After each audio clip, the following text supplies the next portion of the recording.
find an equation for L, and we've got to give the answer in y equals mx plus c. So what we do is we find out, oh, does that go through that? It does. So let's just see what our triangle gives us. So we're going down 2, oops daisy, going down 2 and along 4, which means that our gradient, or m, equals the difference in y, which is minus 2 over 4. And that can be simplified to half, minus a half. So y equals minus a half x, and then plus c, which is where we go through the y-intercept, which is 1. And that's your answer to that. Here are the number of goals scored by a hockey team in its 11 games this season.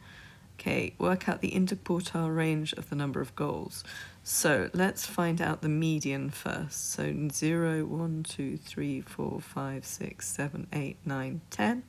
Hold on. 1, 2, 3, 4, 5, 6, 7, 8, 9, 10, 11. And then 1, 2, 3, 4, 5, 6 is the midpoint. I could have crossed out, so I could have gone 1, and then those two. So we know that 4's the median. So now find the median between 4 and 0, and that would be 2. So that's our lower quartile. And then our upper quartile is, it's between 6 and 7, so it's 6.5. So our interquartile range is 4.5. Because you take, to find a range of anything, you just do that. Right, this is, one of these. So 2 to the 5 times 5 times 7 to the 2. Okay, to do this, we're going to do a little Venn diagram. This is exclusive to IGCSE. It's one of those things. So what goes in the middle if we've got A and B? Write down of 5A and 2B. You see, 5A means that you end up with an extra 5, so that's 2. Let's just make that 5A. And then 2B means we end up with an extra 2, so that would be that much. 2B.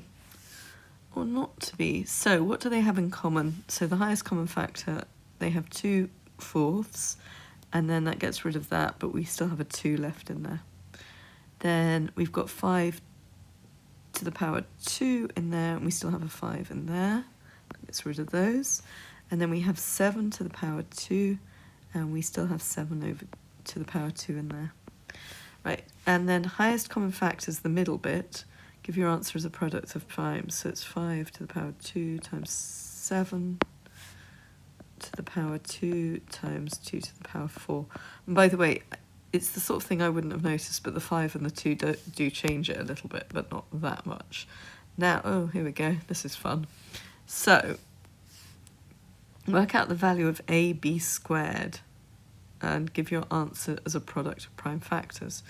So that means A times B and then squared. So that would be 2, 5 times 5 times 7 squared times 2 to the 3 times 5 to the 3 times 7 to the 4. So we just add all those. So we get 2 to the 8 times 5 to the 4 times 7 to the 6. And now we have to square it all. So squaring will be 2 to the 16 times 5 to the 8 times 7 to the 12. That all goes in there. Right. This is a simultaneous equation. You do realise you can just put this into your solver, but we won't. We'll make them the same in some way. So I think we'll times that by 5 and we'll times that by 3. Okay, so we can get rid of y. So then we get 20x plus 15y equals, and I'm just going to check this because I think it's 48, but I could be wrong. 9.6 times 5 equals 48. And on the bottom we've got 18x plus 15y equals, ooh, that's slightly bigger, isn't it? 16.8 times 3 equals 50.4. So we'll take that away and we'll get 2x equals 2.4 minus 2.4. There we go. And then that means that x equals, so if we divide that by 2, minus 1.2. So that's minus 1.2 for that. It would help if occasionally my dots show up. Right, there we go. And then let's put into the top one. So 4 times minus 1.2 plus 3y equals 9.6. So that's minus 4.8 plus 3y equals 9.6. So 9.6 plus 4.8 equals 14.4. And then y would equal that divided by 3. So that is 4.8. Yeah, that makes sense. So there we go. And how many have we done? Oh, I could probably